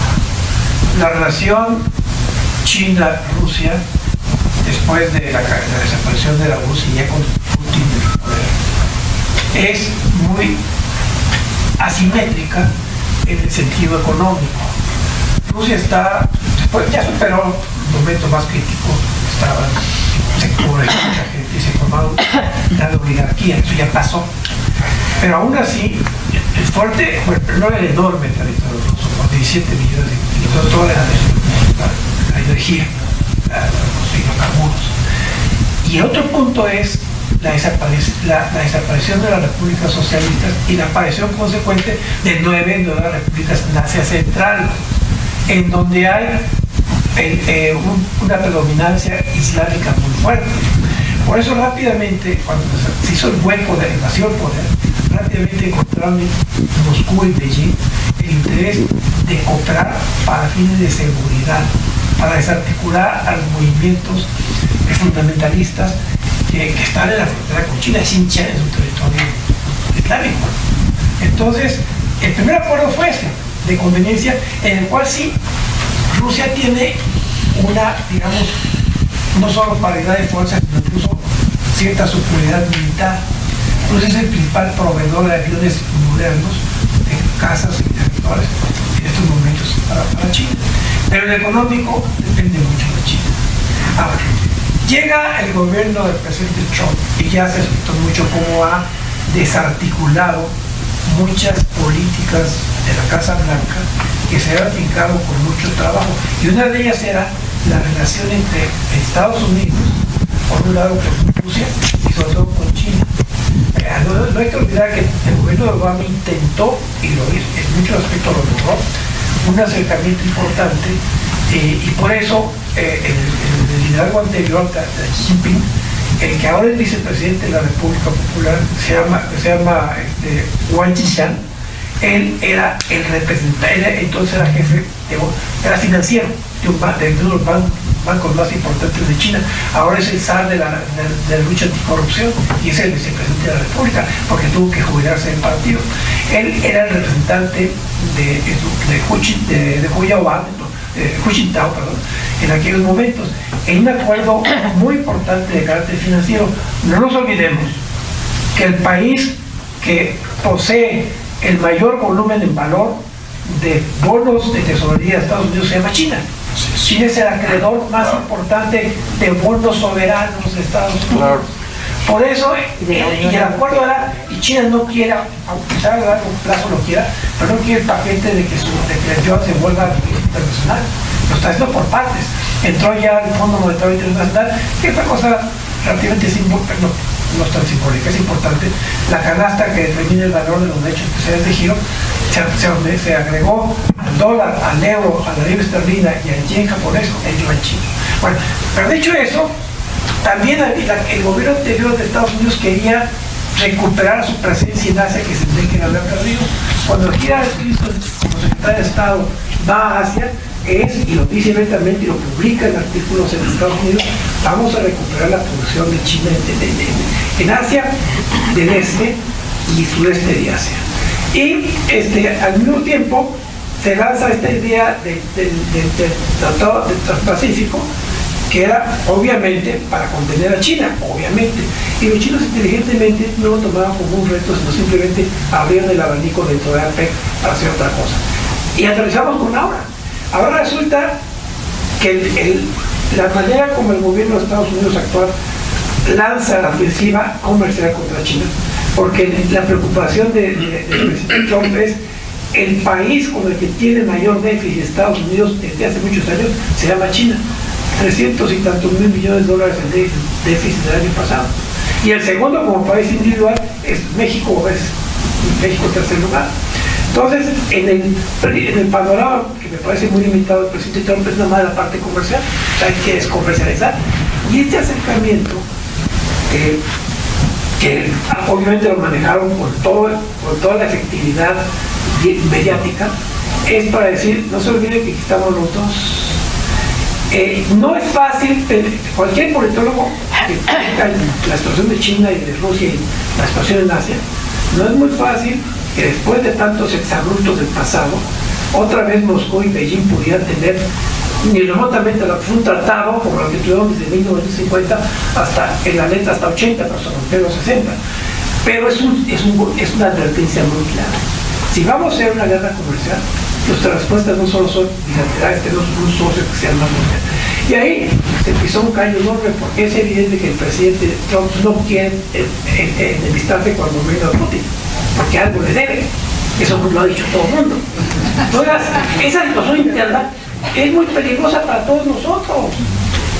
Ese punto es de lo más complejo. Yo no creo que en el largo plazo, o en el mediano plazo, pueda fortalecerse una verdadera alianza entre Rusia y China. Sí van a tener una relación muy intensa, y lo es sobre todo en la parte militar, naval y aérea, pero es bien complicado.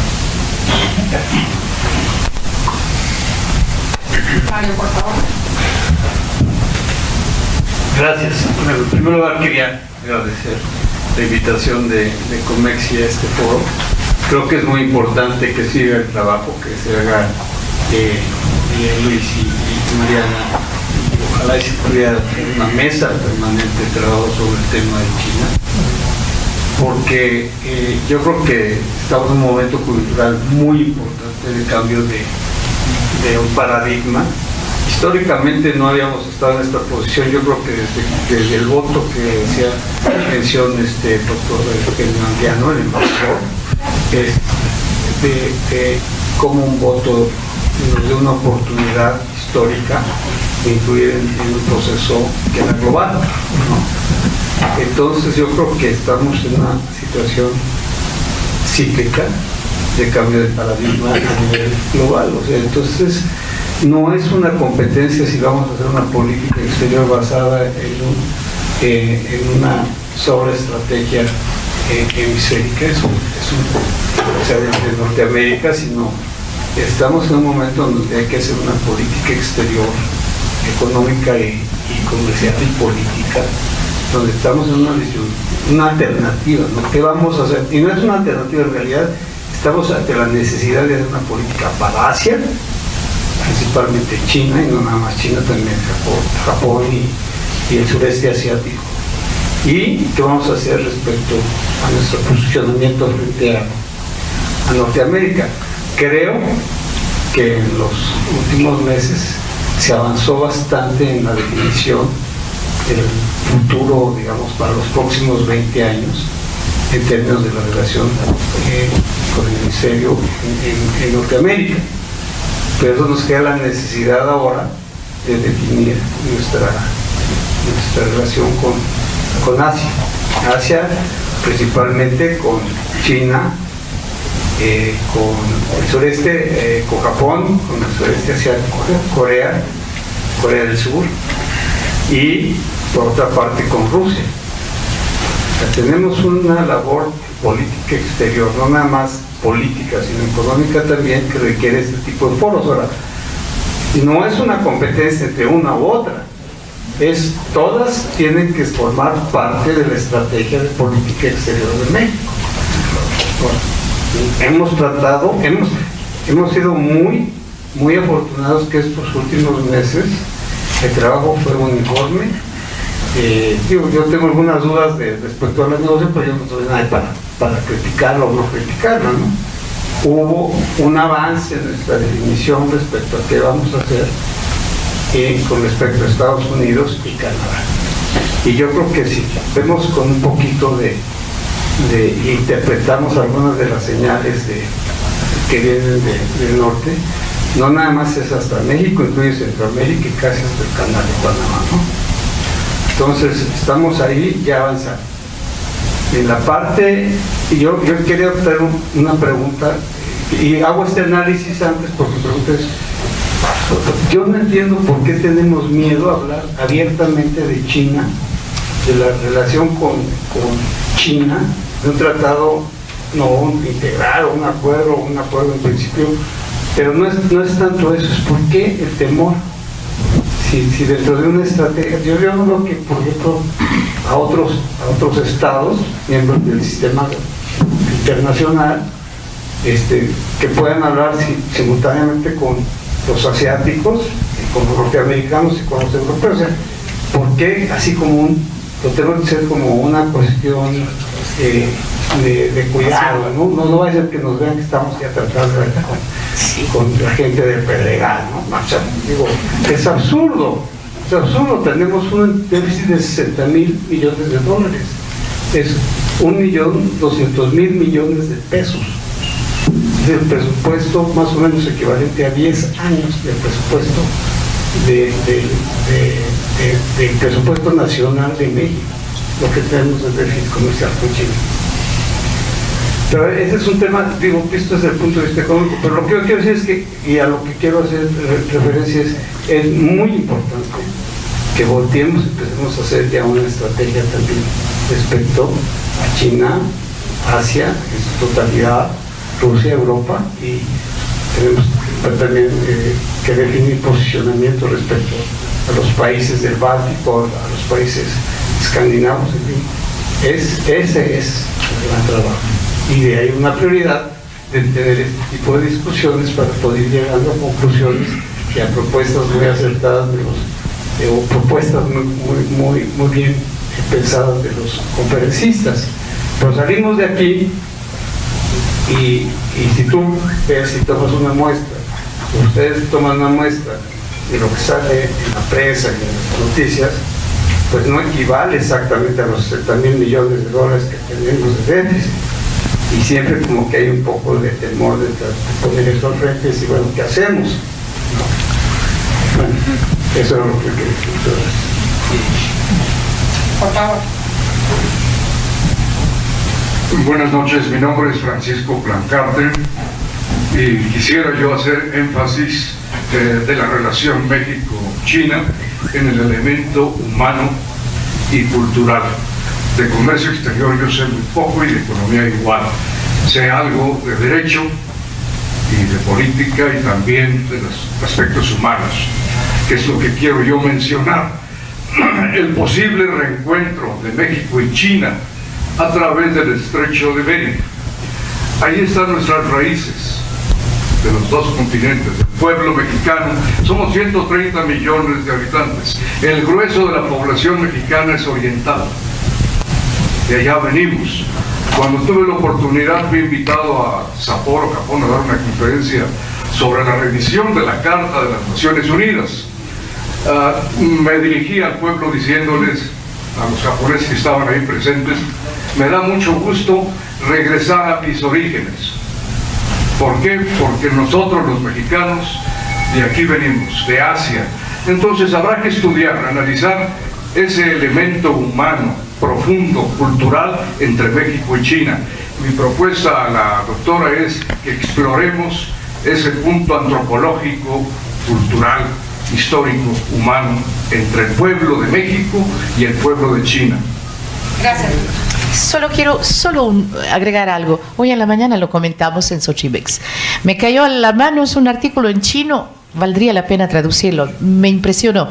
El gobierno chino plantea un diálogo con algo así, lo llaman diálogo entre civilizaciones, por supuesto no entra a Estados Unidos, sabemos por qué. ¿Mande? Porque ellos no quieren. Más que nada ellos a Estados Unidos le atribuyen una historia de 200 años, que es la historia china de miles de millones de, no sé, de años, etcétera.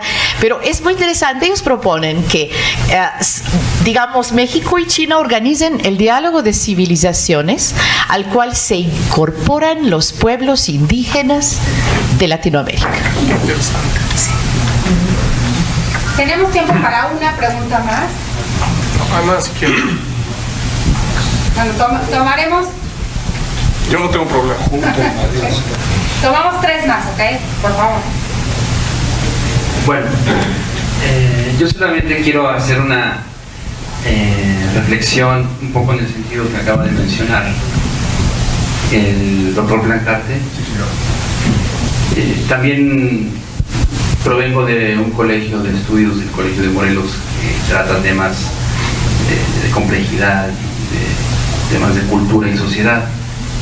Y me llama mucho la atención, me parece maravilloso que se presente una agenda sobre la relación México-China, y también me da la impresión de que toda la perspectiva que se da en esta relación tiende hacia el tema económico. Qué bueno que haya una perspectiva de las políticas culturales, pero pienso que en el tema de la agenda, y hablando del primer lugar del tema económico, hace poco presentamos una película de el maestro Oscar Menéndez que se llama sobre China, México 1973, y hacía exactamente con el embajador Lozoya, y hacía una reflexión en esa ocasión después de ver como una pintura de lo que era China en ese tiempo, en el 73, y la relación con México, y de pronto uno se pregunta, porque evidentemente uno veía el impulso de la revolución cultural china, pero también estaba este sistema de producción económico que hoy, de alguna manera, toda la cuestión económica del mundo está regresando de manera cíclica. Me refiero a una economía interna. Y de pronto yo hacía la pregunta de por qué, digamos, China cambió hacia un mundo globalizado. Y entonces nos damos cuenta que, pues, sí, claro, para los números del Banco Mundial, China va a ser en los próximos años, ya no en el mediano plazo, la primera economía mundial. Pero con los problemas que se han desatado, tanto económicos y geopolíticos, de pronto China, digamos que cambió hacia un modelo de vida más como Estados Unidos. Y esto, para el impacto ecológico, o sea, porque sabemos que apenas Estados Unidos no reconoce todo el Acuerdo de París, y China más o menos está empezando a tratar de entender el impacto ecológico que representa para el planeta toda esta política económica. Yo no quisiera saber por qué no el mundo se preparó para transformarse más como China en términos culturales y económicos hacia ese momento, hacia esa época. Entonces yo quisiera nada más dejar esto Me gustaría su reflexión y gracias. Iban a juntar varias preguntas. Sí. Por favor. Hola, buenas tardes. Mi nombre es Nicola Altamirano. Sí, les voy a pedir que sean concretos, por favor. Sí, claro. Mi nombre es Nicola Altamirano. Soy parte actualmente de un grupo de estudiantes del Tecnológico de Monterrey que estamos enfocados un semestre en analizar y investigar y con el objetivo final de generar una propuesta para las diversificaciones de las relaciones de México con Asia y con África. Y por lo tanto, me gustaría saber, y es muy valiosa su opinión para nosotros con respecto a cuál sería, en su opinión, el primer punto de acción con el que debería iniciar la siguiente administración para generar mayores relaciones y para aprovechar la relación con China, y cuál es la voluntad política dentro del siguiente sexenio con respecto a esto. La tercera, por favor. Gracias. Buenas tardes, mi nombre es Alberto Limas, trabajo en la Cancillería y tuve la oportunidad de trabajar 11 años y medio en China, en nuestra embajada en Beijing y en el consulado en Guangzhou. Bueno, se pueden comentar muchísimas cosas sobre China. Quisiera volver un poco al punto de la relación entre Estados Unidos, ese triángulo China, Estados Unidos, México. Recordaba la obra de Mario Ojeda del Colegio de México, Alcances y Límites de la Política Exterior de México, que creo se ha olvidado y deberíamos volver a ella, ¿no? ¿Hasta qué punto vamos a poder avanzar con China en función de la relación que tenemos con Estados Unidos? Uno, por el interés que Estados Unidos tiene en nosotros, y dos, por este abierto conflicto que, por más que se trate de suavizar, la realidad es que, y yo me atrevería a decir que los chinos tienen miedo de ver por primera vez a un presidente de Estados Unidos decidido a frustrar el ascenso de China. Y eso yo no lo digo yo, está en la literatura especializada. Entonces, ¿hasta dónde vamos a poder llegar en este plano? Y un breve comentario sobre la política. La política da muchas sorpresas. En los años que pasé en China, muchas veces, sobre todo en el gobierno del presidente Calderón, los chinos a menos decían esto: bueno, ¿cuándo va a regresar el PRI al poder? Yo les decía a veces, bueno, ¿quién fue el presidente que les puso miles de cuotas de hasta 1500% y que recibió al Dalai Lama? Pues en Salinas, ¿no? Entonces, la política puede dar muchas sorpresas. Y también en el caso de China, ¿no? Xi Jinping puede parecer... No es cierto. Eso no es cierto. Perdónenme, pero yo estuve ahí. Pero bueno, no se trata de ir a ese punto. Por cierto, también el vuelo de Hainan Airlines empezó en 2009, impulsado por el gobierno que estaba en ese momento. Y no lo digo por defender a Calderón, lo digo simplemente porque cada quien lo suyo. Por favor, que sí, concreta. Nada más de todo. Muchas gracias. Gracias. Les pido su respuesta y un comentario final de Catherine. Bueno, la pregunta de la... ¿Cuál es tu nombre, perdón? Nicole, bueno, me parece que lo primero que hay que hacer es sensibilizarnos e institucionalizar la relación. Lo que dijo el doctor Dussel y lo que dijo Liliana es: hoy no podemos partir de cero y decir que todo está mal hecho.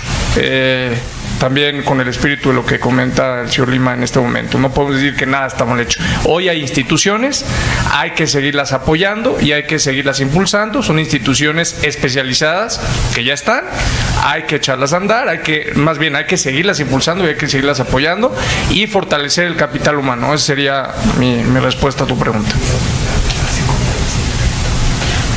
Mira, yo solo 2 o 3 temas por diversificación. Yo creo que, México, y particularmente en temas económicos, pero también políticos, creo México, ya nos hemos diversificado, no nos hemos enterado. Digo, China es nuestro segundo socio comercial desde 2003. Debiéramos estar festejando, algunos más, otros menos, pues los 15 años de que China es nuestro segundo socio comercial. Lo que pasa es que no nos enteramos, ¿no? La participación de Estados Unidos es real, económica, cultural, política, ha disminuido, ¿no? Lo que no sabemos es cómo encarar la relación con China. Yo ahí invitaría, por supuesto, Asia es un tema relevante, pero yo creo que si empezamos con China, vale la pena, ¿no? Es decir, China, con todo respeto, no es Japón, no es Rusia, no es Australia, ¿no? Vale la pena dedicarle y empezar sustantivamente con China. Y el documento es muy económico, económico, no creo. Digo, acá hay un grupo de gente, hay temas geoestratégicos, políticos, culturales, no es una coincidencia, ¿no? Se puede mejorar cualitativamente la relación con China, nos lo demuestra lo que se hizo en el 2017 entre China y México, ¿no? Más de 200 eventos culturales entre México y China, que yo creo que fue muy exitoso, lo cual me indica que si se quiere, se pueden lograr temas sustantivos. El problema es que se reunió el presidente Enrique Peña Nieto 7 veces con Xi Jinping durante este actual sexenio, pero eso no se tradujo, ¿no? Es decir, los funcionarios, pero yo diría también los académicos, también el sector privado, no supimos traducir eso en otras medidas puntuales y concretas, ¿no? Entonces se quedó en el rimbombante concepto de asociación estratégica integral y todos dijeron, ¿y eso qué? ¿No? Entonces, el reto del futuro gobierno será concretar la relación. Se puede, nos lo demostró la relación cultural, nos lo tomamos muy en serio, ¿no? Se puede hacer, por supuesto. Y límites, yo diría, en la relación con China ante el Big Brother que nos está viendo, yo diría que no hay ninguna, ¿no? Son limitaciones made in México, ¿no? Es decir, incapacidades de las élites políticas, de los partidos políticos, del legislativo en México, que no aborda el tema, punto, ¿no?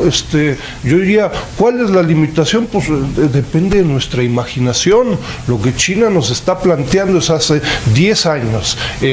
México, queremos firmar un tratado de libre comercio.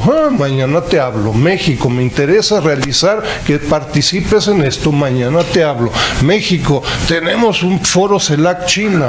Pasado mañana te hablo. Y así nos la pasamos, ¿no? Ojo, en algunos casos valdrá decir la pena, no quiero, no puedo, no me interesa. No se trata ahora de arrodillarse ante el imperio chino y ante el dragón, no, pero tomar decisiones, ¿no? No lo hemos hecho, ¿no? Gracias. Perdón, nada más un punto. Cuidado, en la última reunión de China con CELAC, me consta porque los vi actuando, fue el gobierno de México el que le ayudó al gobierno de Chile y con el apoyo de Perú para salvar la reunión. Porque, ¿qué pasó? CELAC nunca ha podido concretar una agenda común, 33 países, muy difícil concretarlos, y sobre todo se había atravesado el conflicto de Venezuela. Entonces no había, esa reunión ministerial, era la segunda de la historia, se iba a hacer en El Salvador. Salvador no cumplió nunca su labor de presidente pro tempore. Entonces Chile quería sacarla. Y no había tiempo de hacer un documento consensuado nuestro. Entonces llegó el documento chino. Cada segundo párrafo era la ruta y el espacio. Porque es la frase que quiere el presidente Xi Jinping, se quiere inmortalizar con eso, además de que tenga cierto un gran margen de realidad. Entonces, ¿qué hizo el gobierno mexicano? Pues muy hábilmente, junto con el chileno y con el peruano, limaron la agenda esa para que fuera aprobado. Porque curiosamente en CELAC, país que nunca habían participado, no podemos firmar este comunicado conjunto porque ¿qué es eso de la ruta y la seda? ¿No? Entonces, la diplomacia mexicana es un papel, y el papel tiene nombre y apellido. Se llama Luis Alfonso de Alba, que acaba de dejar la Cancillería desafortunadamente, porque se fue a las Naciones Unidas. Se hizo un papel que yo respeto mucho. O sea, y otro punto, pues yo creo que sí hay algunos sectores gubernamentales mexicanos que todavía están asustados de que se enoje Estados Unidos. Sí. Y se los voy a decir que en qué caso, en el caso del Banco Asiático de Inversiones en Infraestructura. Y yo tengo muchas dudas respecto a ese banco, pero está arrancando muy bien. Y como yo decía hace poco, no se vayan con el engaño, ningún país latinoamericano ha entrado ahí, ni siquiera Brasil, que tiene derecho de ser su fundador.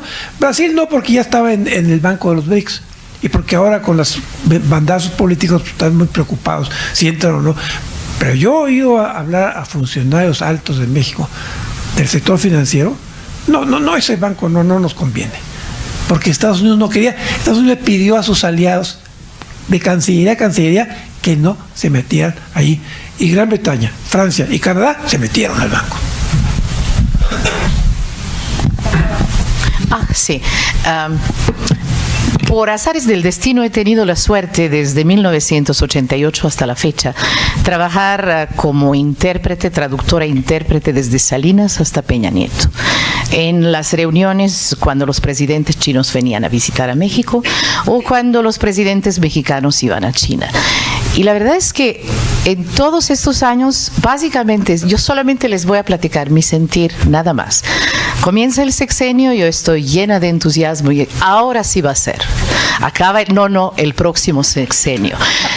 No, hombre, todas las esperanzas, y créanme que ahorita mis expectativas con el nuevo gobierno están más altos que Popo y Ixtla juntos. La verdad, confieso que realmente he estado un poco cerca he coincidido muchísimas veces con el señor embajador Anguiano en estas misiones cuando de pronto van los académicos y yo voy de traductora. Y sí, básicamente es como que, pero ¿sabe lo que admiro? Otra vez regresando un poco a la diplomacia histórica china. Se cae tren México-Querétaro, se cae Chicoacén, se caen proyectos. Y el embajador chino sale en la tele y dice, las relaciones chino-mexicanas están en su máximo momento histórico. Y uno lo oye y dice, señor, eso es la diplomacia china. Que de pronto aquí, pues yo creo que los del TEC de Monterrey, del Colmex y la UNAM, habría que aprenderles algo. Tiene efecto. Y usted hasta la fecha ve a Chu Xiaoqi en cualquier foro, defendiendo a capa y espada la relación estratégica integral con el gobierno de Peña Nieto. Y en ningún momento, cuando se cayó el tren y cuando aquí la prensa hizo temblar al gobierno, los chinos no emitieron un solo juicio. Perdóneme. Pero cobraron su indemnización. No, claro. Es que regresamos a lo que dije al principio, el pragmatismo chino. Pero nunca emitieron ni la Casa Blanca, ni la Casa Negra, ni ninguna casa. Es decir, se excluyeron por completo de cualquier discusión. Y bueno, por último, como usted dijo, cerrar, la verdad es que invito otra vez a que en este país hagamos recursos humanos, y cuando digo no solo en ahorita ya no es DF, me iba a equivocar, Ciudad de México, pensémoslos a nivel, ¿saben lo que pasa luego también? De pronto en México todavía estamos coordinados, etcétera, pero de pronto los chinos de provincia china vienen a provincia mexicana, y la verdad es que ahí todavía hay mucho trabajo. Si aquí sabemos poco de China, ahí fuera de Ciudad de México hay que trabajarle mucho. Entonces vamos a trabajar realmente en formación de recursos humanos. Sechimex lo está haciendo, el colegio lo está haciendo, pero nos hace falta mucho. Nos hace falta material humano que realmente entienda a China y pueda coordinar lo que mucho se ha hablado en este país, política de Estado hacia China. Gracias.